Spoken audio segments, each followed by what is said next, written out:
Hello, first graders. Today we're going to read a book called Chester's Way by Kevin Henkes.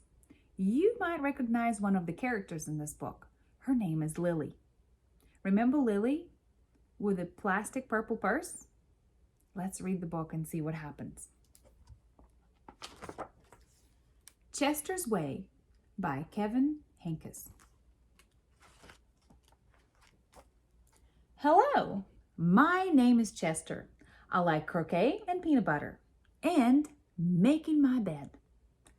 Chester has his own way of doing things.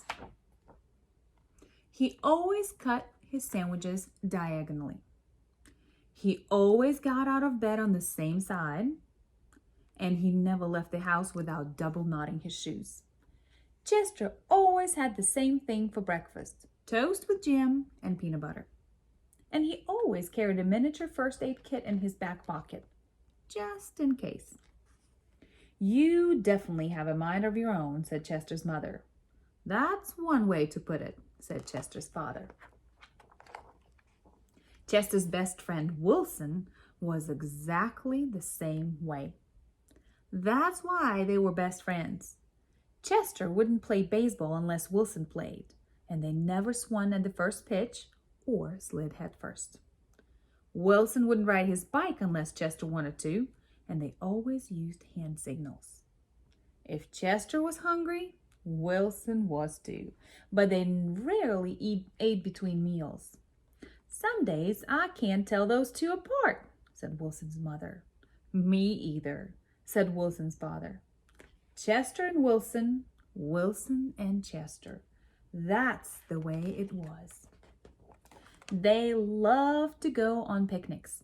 Once, when Wilson accidentally swallowed a watermelon seed and cried because he was afraid that a watermelon plant would grow inside him, Chester swallowed one too. Don't worry, said Chester. Now if you grow a watermelon plant, I'll grow one too. Chester duplicated his Christmas list every year and gave a copy to Wilson because they always wanted the same things anyway. For Halloween, they always dressed as things that went together: salt and pepper shakers, 2 mittens on a string, ham and eggs. They really are 2 peas in a pod, said Chester's mother. Looks like it, said Chester's father. In spring, Chester and Wilson shared the same umbrella. In winter, they never threw snowballs at each other. In fall, they raked leaves together, and in summer, they reminded each other to wear sunscreen so they wouldn't burn. Chester and Wilson, Wilson and Chester. That's the way it was. And then Lily moved into the neighborhood. I am Lily. I am the queen. I like everything. Lily had her own way of doing things. She wore band-aids all over her arms and legs to look brave. She talked backwards to herself sometimes so no one would know what she was saying. And she never left the house without one of her nifty disguises. Lily waved at all the cars that passed by, even if she didn't know who was in them. And she always carried a loaded squirt gun in her back pocket, just in case.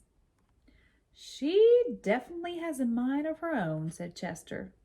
That's one way to put it, said Wilson.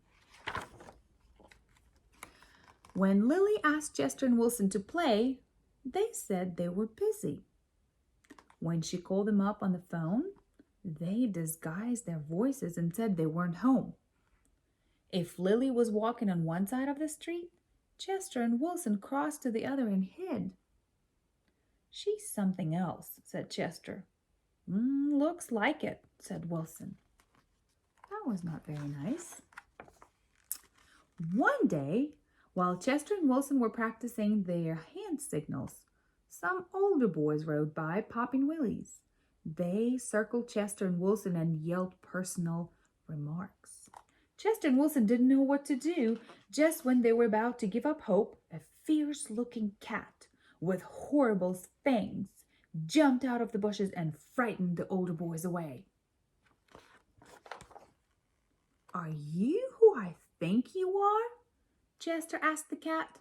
"Of course," the cat replied. "Thank you, Lily," said Chester.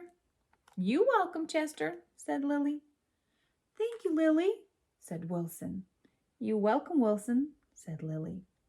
"I'm glad you were wearing a disguise," said Chester. "And I am glad you had your squirt gun," said Wilson. "I always do," said Lily, just in case. Afterward, Chester invited Lily over for lunch. "You have a mussel mouse cup?" said Lily. "Of course," said Chester. "I do too," said Lily. "Same here," said Wilson. Chester and Wilson cut their sandwiches diagonally. Lily asked Chester's mother if she had a cookie cutters, and she made stars and flowers and bells. "That's neat," said Chester. "Wow," said Wilson. That night, Lily invited Chester and Wilson to sleep over. "You have a nightlight?" cried Chester. "Of course," said Lily. "I do too," said Chester. "Same here," said Wilson. Chester and Wilson wanted toast with jam and peanut butter for breakfast the next morning. "Boring," said Lily. "Try this instead." "This is good," said Chester. "Wow," said Wilson. After that, when Lily asked Chester and Wilson to play, they said yes. When she called them up on the phone, they had pleasant conversations. And if Lily was walking on one side of the street, Chester and Wilson waved and ran to catch up with her. Chester and Wilson taught Lily hand signals, and she taught them how to pop willies. Lily taught Chester and Wilson how to talk backwards, and they taught her how to double knot her shoes. "Some days I just can't tell those three apart," said Lily's mother. "Me either," said Lily's father. Chester and Wilson and Lily. Lily and Wilson and Chester. That's the way it was. For Halloween, they dressed as three blind mice.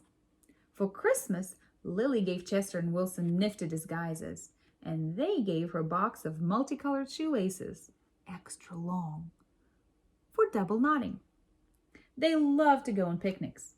When Chester and Wilson told Lily about how they had each swallowed watermelon seed once, Lily swallowed 3 of them. "I'll grow a watermelon plant for each of us," she said. In spring, Chester and Wilson and Lily shared the same umbrella. In winter, they never threw snowballs at each other. In fall, they raked leaves together. And in summer, they reminded each other to wear sunscreen so they won't burn. Chester and Wilson and Lily. Lily and Wilson and Chester. That's the way it was. And then Victor moved into the neighborhood. The end. Thank you for listening. I miss you, first graders.